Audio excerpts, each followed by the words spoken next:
Welcome to our honor roll series featuring Genhi Bailey from Perkins Coie. I know that Mo will be adding information to the chat soon, but please go ahead and let us know where you're joining us from and use the chat for any questions. And I'll go ahead and get right into it. I know we have more people joining us soon. I am so glad and grateful to have Genhi Givings Bailey here with us today. Genhi is the Chief Diversity and Inclusion Officer at Perkins Coie. She's responsible for developing and executing the firm's strategy to attract, recruit, retrain, and promote diverse talent, and to foster a firm-wide culture of equity, inclusion, and belonging. No small feat. You're going to be blown away by the work that she's done and the way she shows up for her team and the firm. It's just such a pleasure to know Genhi and to hear about the work that she's done. And it's clear why that she's a huge part of why Perkins Coie is an honor roll firm, one of the top 5 leading firms for diversity, equity, inclusion, and belonging. Genhi has led strategic diversity and inclusion efforts at another large law firm for more than 10 years. She received numerous diversity awards and recognitions for its progress. She's a former music lawyer and holds a JD from Mitchell-Hamlin College of Law. I also studied in Minnesota, so I've got a sweet spot there. And when not working, you can find Genhi enjoying all things related to food, including shopping for it, cooking it, and eating it, which I would like to hear more about, Genhi. And she volunteers with several organizations in the Chicago area where she's joining us from today. So let's get right into it. Genhi, tell me a little bit more about what you did to reach your firms, to get Perkins Coie to be the honor roll firm. Yeah, so as you, well, first of all, thank you for having me here. It is a pleasure to be joining you and to join all of your guests. Nice to see a few familiar names as well. As I've shared with you before, Monica, the things that we do, the things that we sort of did to reach this honor roll recognition have a lot to do with our approach to DEI work overall, right? We take a very holistic approach to our DEI strategy. We have a number of people who are involved in the work at all levels of the firm. Of course, that includes the highest levels of the firm, our managing partner, members of management and executive committees, practice group leaders, office managing partners. And we also expect and empower all partners at all levels in our organization to be engaged and active. We empower our associates to be engaged and active as well. In fact, about 2 years ago, we rolled out a new billable equivalent credit for our associates, so they get billable equivalent credit for DEI work. We empower our business professionals. So it is an enterprise-wide endeavor for us, and that's a part of our holistic approach. The other part of it is this sort of philosophy, if you will, around being intentional and deliberate in our work. So like many other firms and many other employers, we have a number of initiatives and programs. We have a strategic plan, right? We have initiatives and programs. We have resource groups. We have D&I committees. We have all of the things. And we also believe that those programs and initiatives are only as good as the intention behind them. And so we work methodically, we work carefully. We try to ensure that there are metrics, benchmarks built in to different initiatives so that we are measuring our progress along the way. And we try to take a very human-centric approach to the work that we do as well. So not only, is there a program or an initiative, focused on recruitment efforts or retention efforts. Many initiatives focus on retention efforts, but there is also an approach to those initiatives focused on what is the experience that our participants are having on the ground. So when we're looking at things like the utilization rates of our lawyers, their productivity, when we're looking at things like mentoring and sponsorship, we want to ensure that the mentors and sponsors that are paired up are people who have the political capital, who have the leverage, who have the relationships in the firm to help really make an impact, make a difference in the career of their protege. When we're looking at an example in recruiting, our 1L Diversity Fellows program, our 2L Diversity Fellows program, we try to optimize the programs and the evolution of those programs, right? Because they do change over time. We try to optimize the evolution of those programs for the 1Ls and the 2Ls. So what would I, as a 1L, be really interested in? What do I want to know? Who do I need to know? We try to look at it through that lens. And some of this may sound obvious. Yeah, hopefully we are always doing that. But what I have found in my 15 plus years of doing this work is that oftentimes we lose that perspective. We lose sort of the scope and the focus on the individuals that we purport to engage, that we purport to support, that we purport to advance, right? For the sake of having great metrics, or for the sake of having, a nice, neat program that we can sort of wrap a bow around and say, here's what we do, and we receive an award for that. So it's great to be recognized, as we have been, with the honor roll. But for us, the real work is the real investment is around the quality of what's happening on the ground. And we invest a lot of time in that. As I shared with you before, sometimes it means that things are a bit inefficient, that things take a little bit more time, that they are more labor intensive. But my personal preference is that we invest that time. And when you have an organization that's as large as ours, sometimes it's hard to have that one-on-one, those one-on-one interactions, that one-on-one approach. And we do our best to still slow down and make time for that, to make time for the individuals. Because if our individual people are not having a great experience in the firm, then none of the rest of the stuff that we're doing around it, that we're doing around them, really matters, right?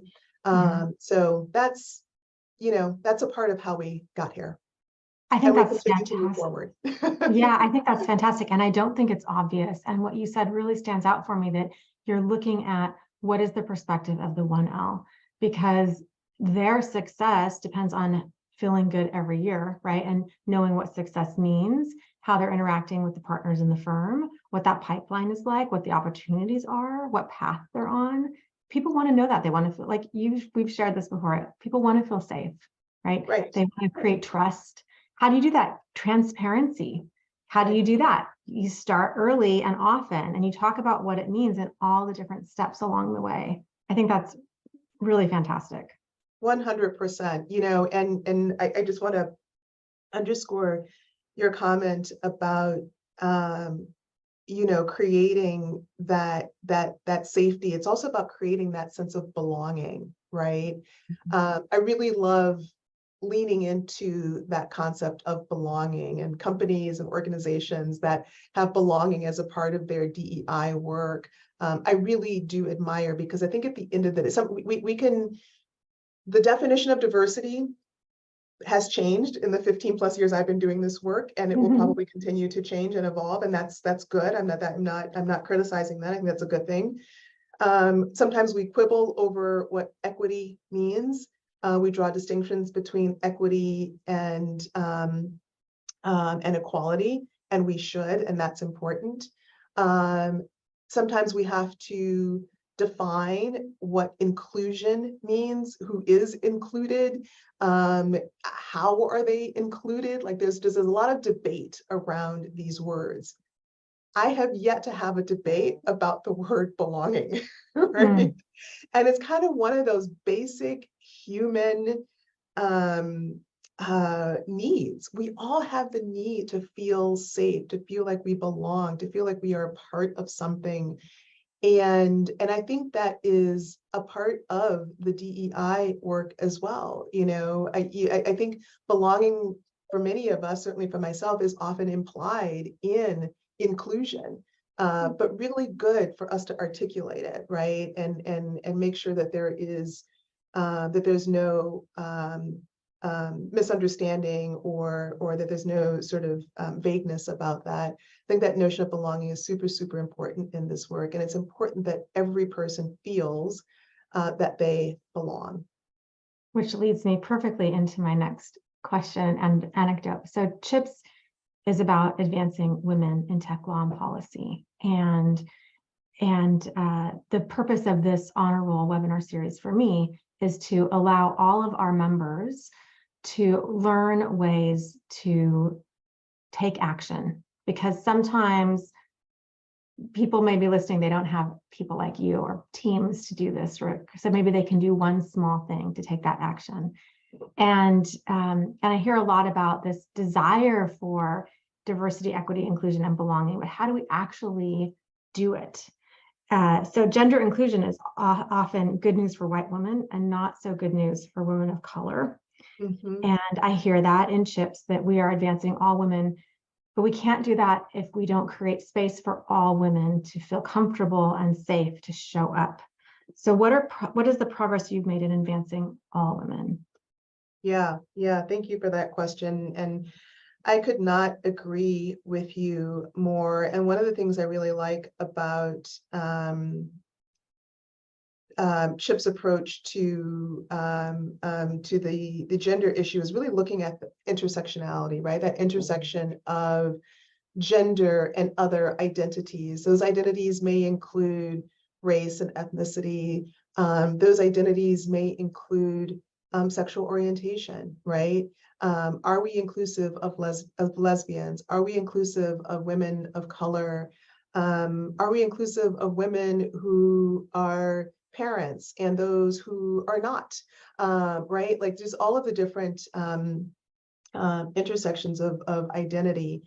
And so we, again, we take a very deliberate and intentional approach to engaging all women at the firm. A couple of ways that we do that. One, and I think this is true for all of our historically underrepresented populations. We provide a lot of forums for people to share. We want to hear. I spent a lot of time listening to understand, listening to refine, listening to take action. Sometimes that action is different. Sometimes it's more of the same, right? And so we provide forums for people to provide that feedback. One of those important forums is our resource groups. So at Perkins, we have a women's resource group. It's called the Women's Forum. And a part of our Women's Forum is also our Women of Color resource group. And we are very intentional about ensuring that both groups, that there are opportunities for the two groups to work together, that the leadership of the two groups is different. We usually have co-chairs for both groups. With the Women's Forum, we always try to make sure there's diversity among the leaders of the Women's Forum. When we are working on things like planning for our women's retreat, we are fortunate enough that we host a regular women's retreat. We also host a Lawyers of Color, LGBTQ+ and Persons with Disabilities retreat lots of overlap among the two groups because of intersectionality. But when we're working on the women's retreat in particular, that is a collaboration between the Women's Forum and the Women of Color group. And members of our Women of Color group are also members of the Women's Forum. Again, we're very intentional about it. So every step of the way, planning for the retreat, ensuring that we're hearing from members of both groups. When we are working on things like preparing our associates for associate evaluations and review, an annual process, or we're preparing our partners to get ready for their partner interviews, or we're prepping people for how to best present in consideration for promotion to partner. Oftentimes we will engage our resource groups to do special meetings to help support the relevant members of that resource group. We do that for the women in both the Women's Forum and the Women of Color resource group as well. So anytime that we're talking about women, we're like, who are the other women? The lesbian women in our LGBTQ plus resource group, right? Who are usually members of one or both of those groups. But we're asking ourselves that question, members of my team, members of firm leadership and management, very, very deliberate and intentional about engaging all the members or the leaders of both groups. And the idea is that the more we do that, the more it's sort of like exercising the muscle, that metaphor of it being, all DEI work, and especially when we're thinking about changing, adapting new practices, changing the way that we do things. We often compare it to, to exercise, right? And strengthening a muscle. So the more we do this, the more we strengthen that muscle, the more it becomes just sort of a part of how we make decisions and how we make progress going forward. So those are, just a few examples of how we are really intentional about ensuring that that we are engaged, that we are hearing from all women. And that we are engaging all women in the firm. And I will just say one other thing about this, and I'll stop talking. And that is that we, when we're measuring our progress as well. So, like most organizations, we're looking at, what are the percentage of women who were promoted to partner? What percentage of those were women of color? Who's in the pipeline? What do our leadership stats look like? We're always looking at it through the lens of intersectionality, the population of white women, the population of women of color, so on and so forth, not to create division among those groups, but to ensure that we are not losing focus on women of color, and especially women of color, because we know national statistics across the industry show that women of color attrit out of large law firms at the highest rate.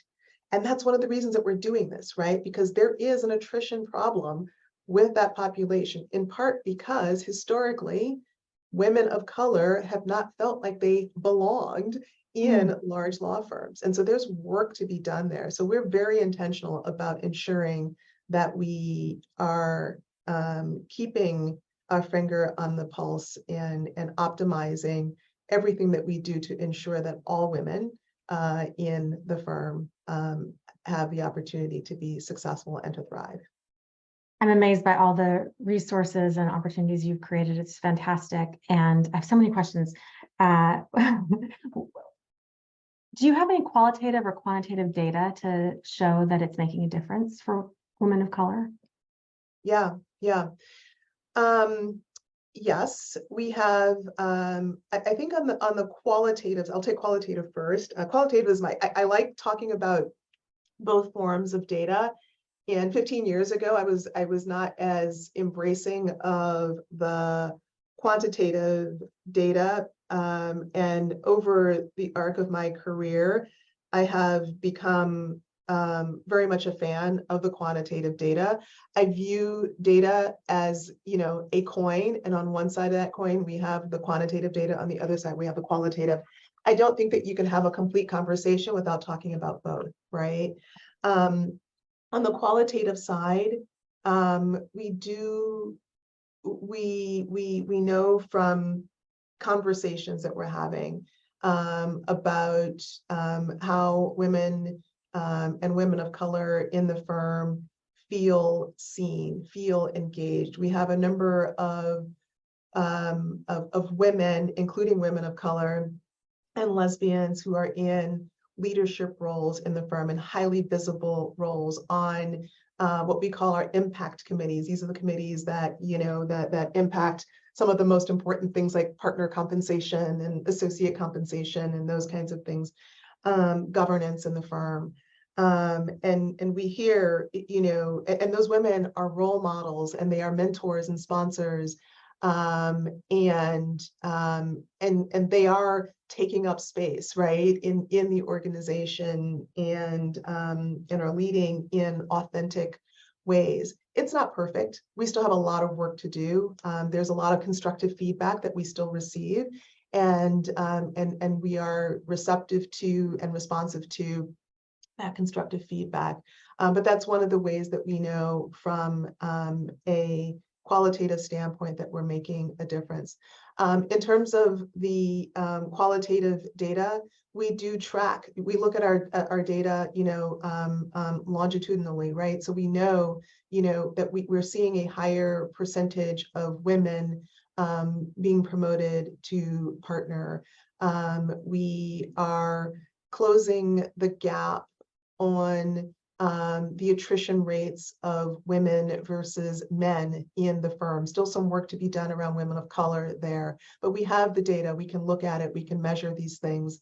But certainly, you know, in promotions, in attrition, in leadership roles among some of the firm's biggest clients, the institutional clients, we have more women leading there. And because you have more women in these positions, these women, many of them are also independently, organically, sort of naturally looking at that pipeline and interested in what that pipeline of women looks like behind them, right? So kind of that notion of lifting, you know, reaching back and lifting up, you know, that's happening. We also have a lot of really fantastic male allies in the firm who do the same thing. I don't want to exclude them. I think in order for women to be successful in firms, again, to my earlier comment, everyone needs to be engaged in this. On women's issues, we need men to be engaged. They have a very important role to play in all of this. There are still more male partners than there are women partners. Not necessarily true on the associate side, but certainly on the partnership side. We need those men. We need those men to have an elevated sort of level of awareness, to have a higher consciousness about the barriers and the challenges that exist. We need those men to be active allies. As Dali Chug says, we need them to be goodish, right? We need them to, for those of you who are not familiar with her work, Dali Chug, Monica and I both highly recommend her. We're huge fans of her work. And she talks about, in her first book, The Person You Mean to Be, it's really focused on this notion of allyship. And she talks about this notion of people, you know, really aspiring to be good people, to try to be perfect, to do everything right. And she encourages us to not do that, in part because it's not possible. And if we're focused on just doing things perfectly, we may never take that first step to do anything at all. And she says, rather, we should be focused on being good-ish, right? That means that we are taking that step. We are making an attempt. We're trying. We may not get it right the first time. We may not get it right the first 5 times, but we should keep trying, and we should be good-ish. So we need a lot more men to be good-ish, right? And to engage and not be afraid to not necessarily get it right the first time, and to keep leaning in and to keep trying, and to keep lifting up and advancing women in this profession. What are the resources and training you have for the men to build inclusive teams? Oh, lots, Monica, lots. I imagine. We have lots of resources for everyone. We really do. This is another space where we have been we've made enormous investments in what I like to call learning and education. And I focus on learning and education in particular because my personal approach to this work is really to help people. I want people to lean in and to learn and engage with DEI content, to engage with DEI concepts in a way that is authentic to them.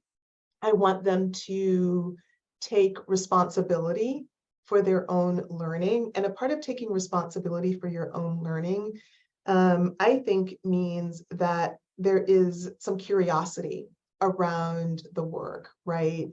And so we try to generate curiosity. We also try to generate or to meet people where they are. It's hard to do DEI learning and education in an environment like a law firm, right?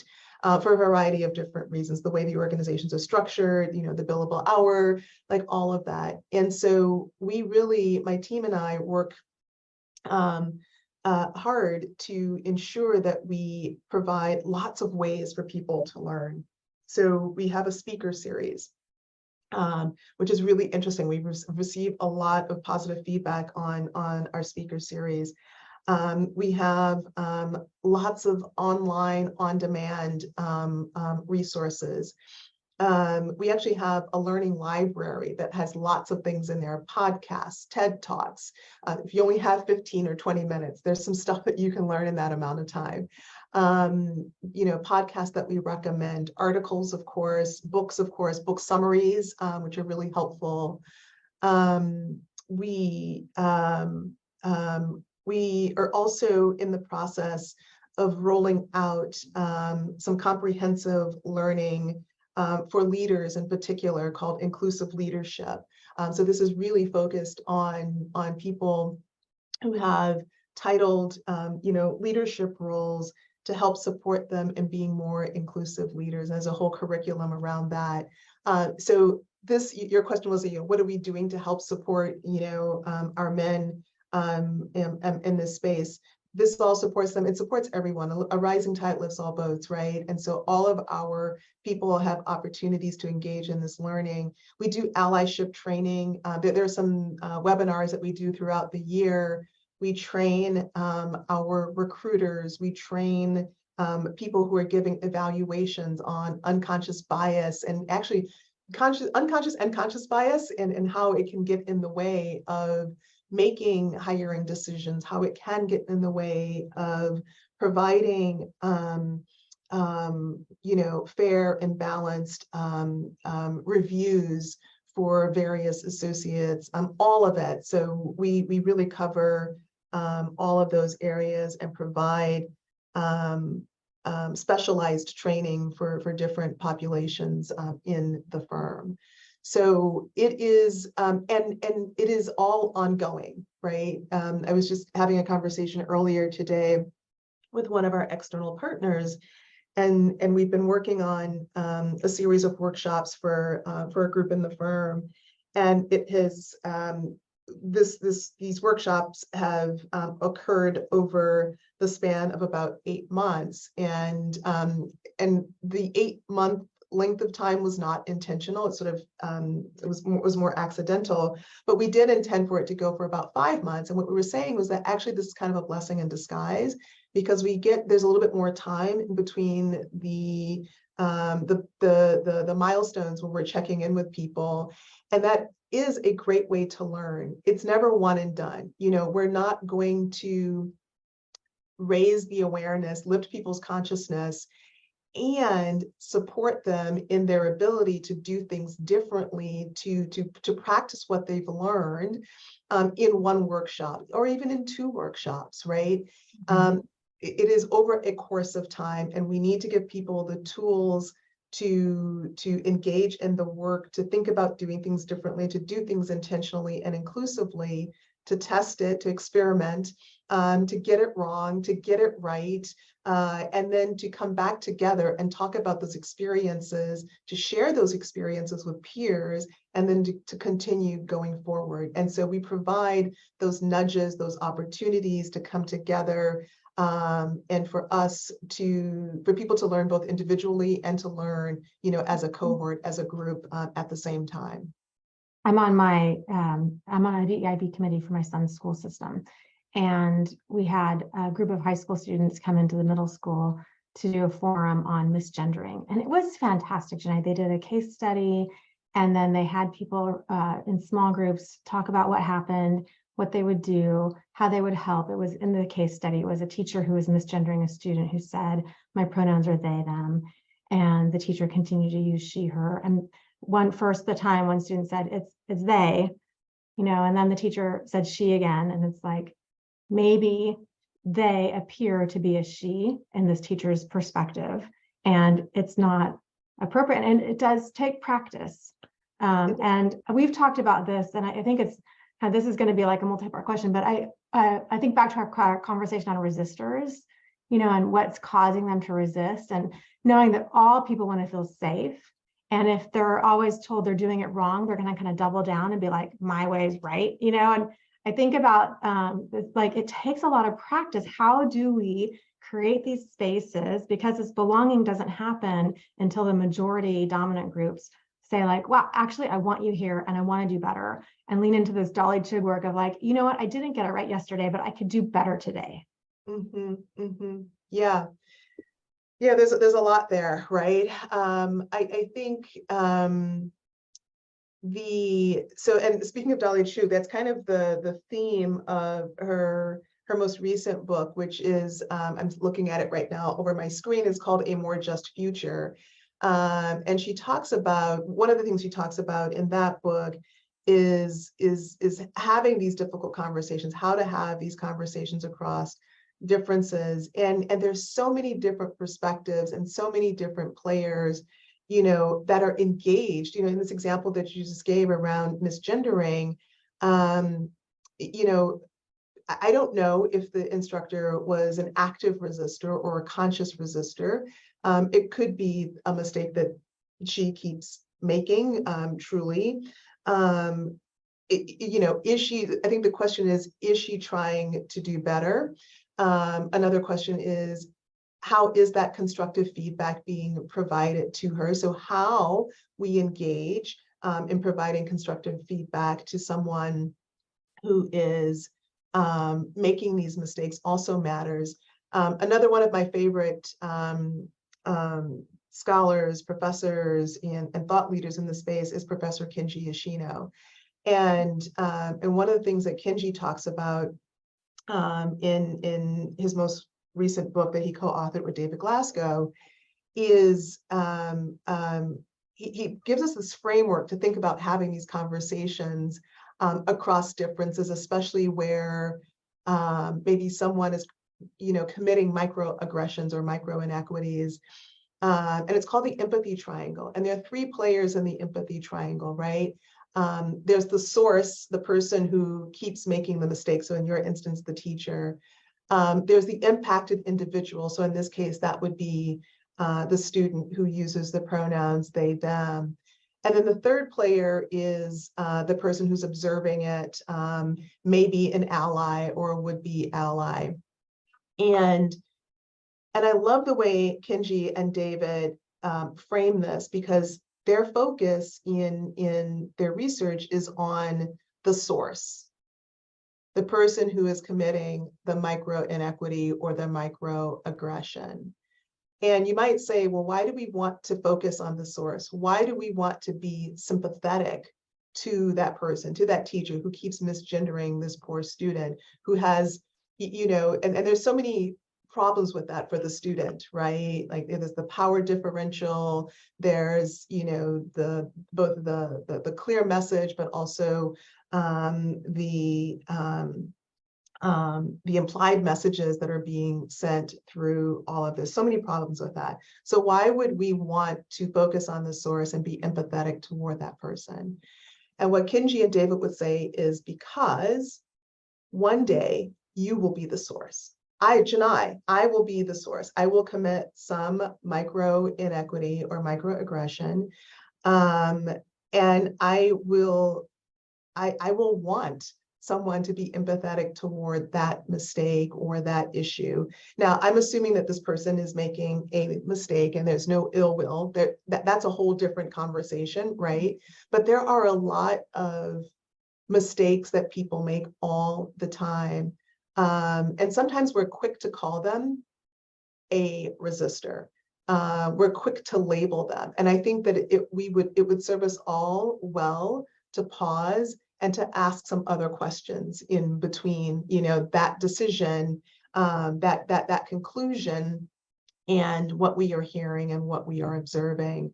And there are ways to do that, right? There are conversations that can be had. There are questions that can be asked, like, tell me more about, why you continue to use she, her pronouns when the student has said that my pronouns are they, them. How can I help support you in getting this person's pronouns correct?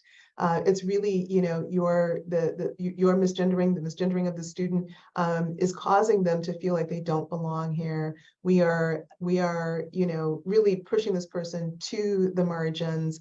They're feeling isolated. That is not consistent with our values, with our mission, those kinds of things. And having that kind of conversation, trying to unpack it. These are all things that we can do as would-be allies, as observers of these situations. So I think it's important to pause, to slow down, and think about whether or not it is fair for us to label someone a resistor. By all means, there are resistors out there, 100%, but not everyone that we're quick to label a resistor is necessarily a resistor, right? So I think we have to understand that. Yeah, I love everything you're saying. I think it's so true. Ethan Cross is a professor at University of Michigan. He wrote a book called Chatter, and he talks about all the amount of negative chatter we can tell ourselves in 1 minute. It's something like 6,000 words, and that our minds, our brain, our mouths are trying to keep up with our brains, right? And so we say things we don't mean all the time. And it is so important. We're constantly working in this, like, if we're in this stress zone, which I find people in law firms are often in the stress zone, the saboteurs are at work. That's all the negative chatter, right? We need to slow down, take a deep breath, get into this sage mindset, and then we can start to see someone and recognize, like, oh, I could have done that a little differently. Oh, that maybe wasn't the nicest thing. And what you said, tell me more. That is one of the most important questions I use. Tell me more. What did you mean by that? Because it's usually like, shoot, I did not mean that. I don't even know why I said that. It's probably some colloquialism that I've heard people say for the last 40 years of my life, and it just comes out automatically. Yeah, right. Yeah. And sometimes it's shorthand for something else. So I've asked that question before. Tell me more, especially if it's something that hits me as a, like, you're rubbing, it's against the grain. It's like nails on a chalkboard. It's like, like I have some sort of like reaction to it, some emotional reaction to it. I'm like, tell me more, calm myself down, tell me more. And what I have found a number of times is that the shortcut phrase, the thing that the person said, was actually, when you dig under it, it's something else that they really need, right? Or what they're trying to describe is reflective of some other concepts or other issues. And sometimes there's a rabbit hole that you go down, in having that conversation. But I think we would all be well served to try and pause. Another one so Genhi and David in their book, they offer a number of different statements that one can say or questions that they can ask, depending on their, who they are in that empathy triangle, right? Empathy, that's a triangle, empathy triangle. And if they are if they are the impacted party or if they are the observer. And what I love about that is that oftentimes we might observe something, we might be on the receiving end of something, and we don't have that response ready to go when the thing is said or the thing happens. The nice thing about looking at a list of potential responses and questions to ask is that you're better prepared the next time, because there will be a next time, right? And you're better prepared. My favorite, I'll just tell you, and then we can move on to a different topic, but my favorite one for both the observer and for the impacted individual is ouch. Ouch. And my good friend Brene Myers actually started using that expression, ouch, gosh, probably 10, 12 years ago, maybe even earlier. But the first time I heard that was from her. And I've since heard it from others. But ouch is a powerful one-word sentence when you're on the receiving end of a micro inequity or you're observing one. It really, it stops everything, you know, because we all know what we mean by ouch. I love it too. Yes, and it instantly gets the attention of the person, what did you call source. it? The source. Yeah, The source. Instantly, right? And then they go, oh, what did I, you know, and then they can like either rewind in their mind or ask questions and get clarity. So I love to put this challenge out. I've even used that one in my relationship with my partner. You know, he'll say something a little off, and I'm like, "Ouch!" You know. So it works in your personal life as well. He's like, "Oh, I didn't mean that." Yes, you know. It has elicited apologies in the past. I'm just here to say. Yeah. So a great challenge for everyone who's listening to this conversation is, as source or as observer or as impacted individual, what is that thing you could do? I have been in law firms, I've been in meetings, in rooms where someone says something that I find very judgmental or harsh. And I am often someone who's willing to speak up. It's like, I think we need to consider these others, you know, or something, depends on the situation. But maybe it's like, oh, she can't do it because she's a single parent. Or, oh, I don't, you know, like I hear all kinds of things. Oh, you know, that's not the right fit for the team that the client's looking for. Have you asked the client? Like, I've heard things that have been out of place in so many different ways. And someone needs to be in the room to say, tell me more. What gives you that information? How did you get to that conclusion? What's happening here? What are we really looking for? Right. That's right. That's right. To identify that. Yeah, 100%. What's possible. What are you working on right now? What's most important to you? I am working on a number of priorities. I mentioned one of them already, which is our inclusive leader training, which is a holistic look at what it means to be an inclusive leader. So really excited about that. You know, there are the DEI work has always been fraught with a number of headwinds. And those headwinds still exist today, and they're even more. And so thinking about, you know, how do we continue to make an impact in this space in the face of those headwinds? And those headwinds include, you know, just sort of the changing nature of the legal work as well, right? I mean, there's so much out there that, you know, that is in our ecosystem that makes this work challenging. So thinking about how do we adapt, how do we stay nimble and continue to make an impact? We're really leaning in with our business professionals. It has been a priority for us over the past few years. The pandemic slowed down some of the plans that we had going into 2020 around our business professionals, but we're getting a number of those priorities back on track. I'm really excited about that.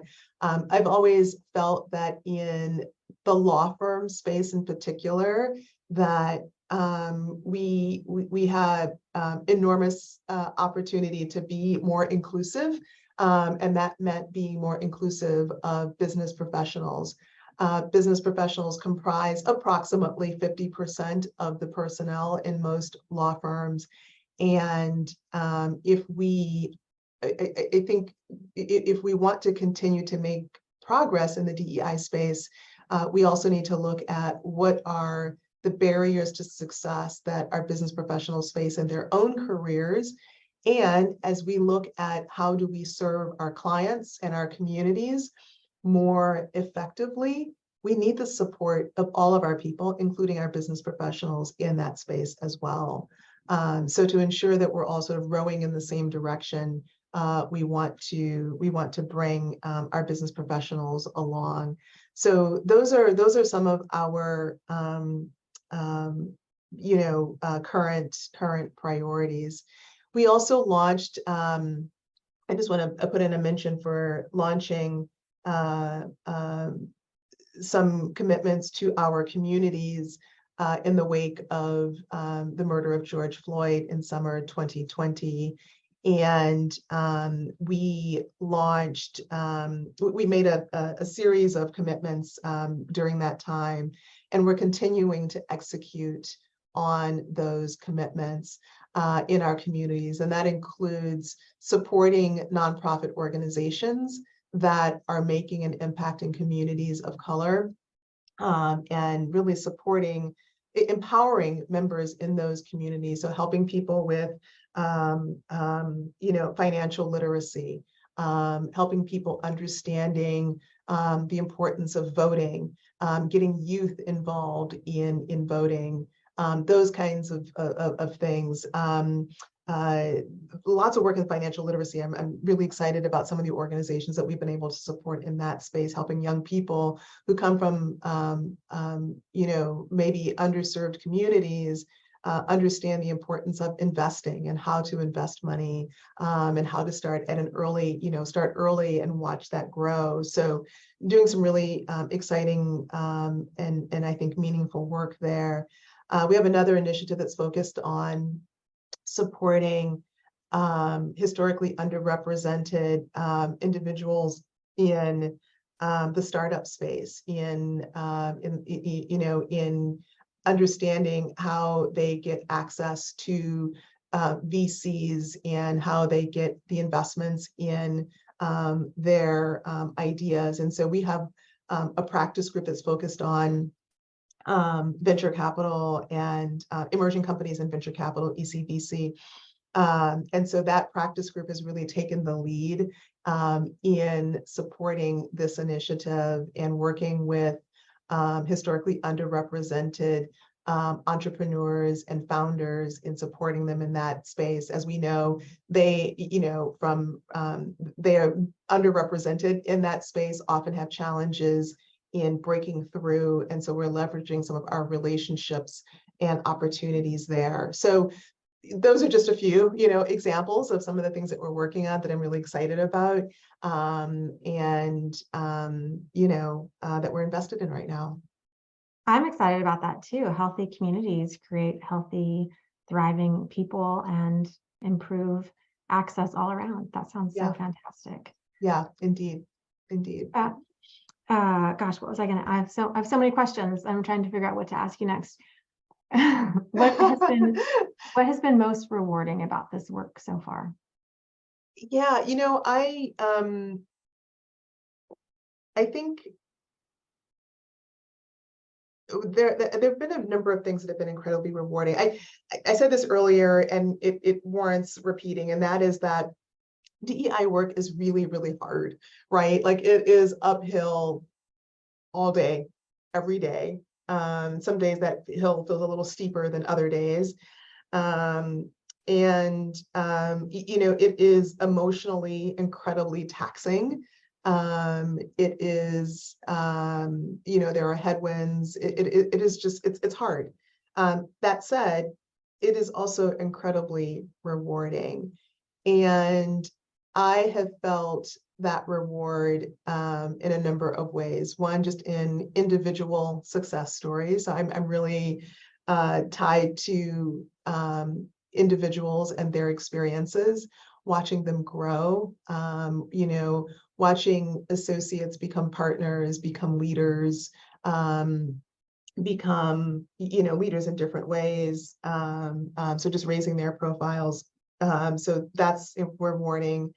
I think how we do the work, has also evolved over my career personally, just in the last 15, 20 years. How we think about DEI work in law firms and in corporate legal departments has really evolved. And I think it is much more effective today than it was when we started doing this, stuff 20 years ago.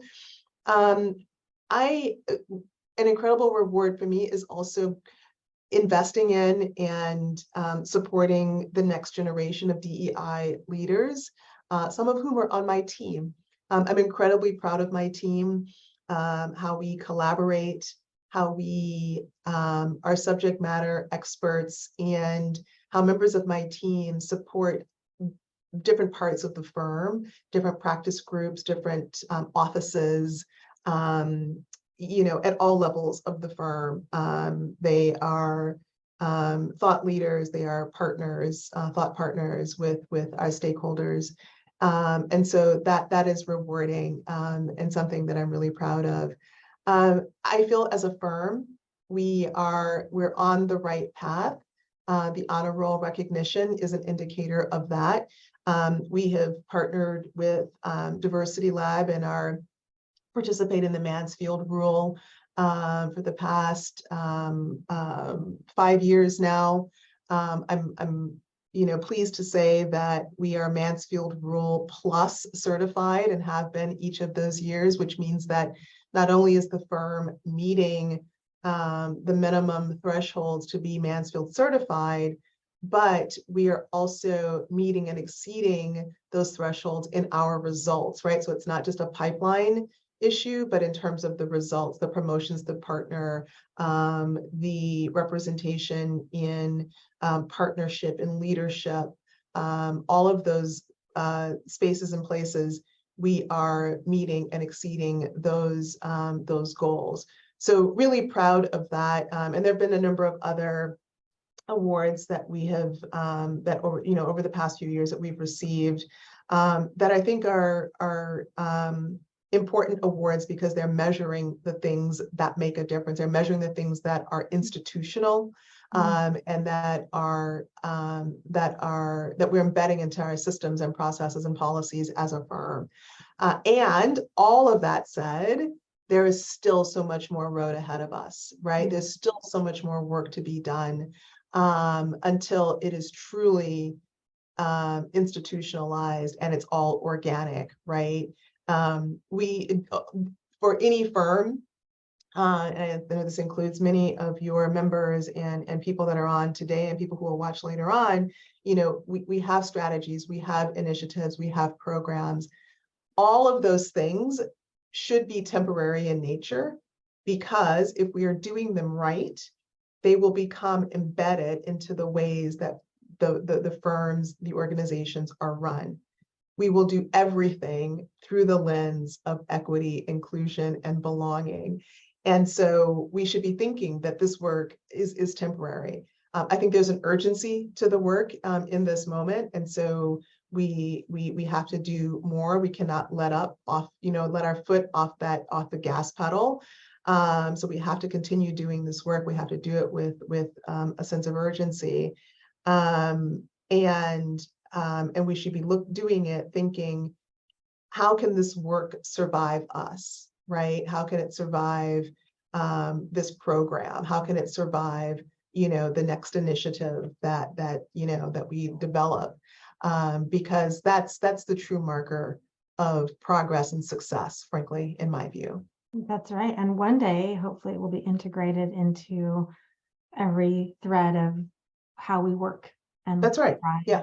Yeah. And I know that there's always more work. I hope that you stop and celebrate every victory. You have so many. It's just incredible to hear all of the things that you're doing.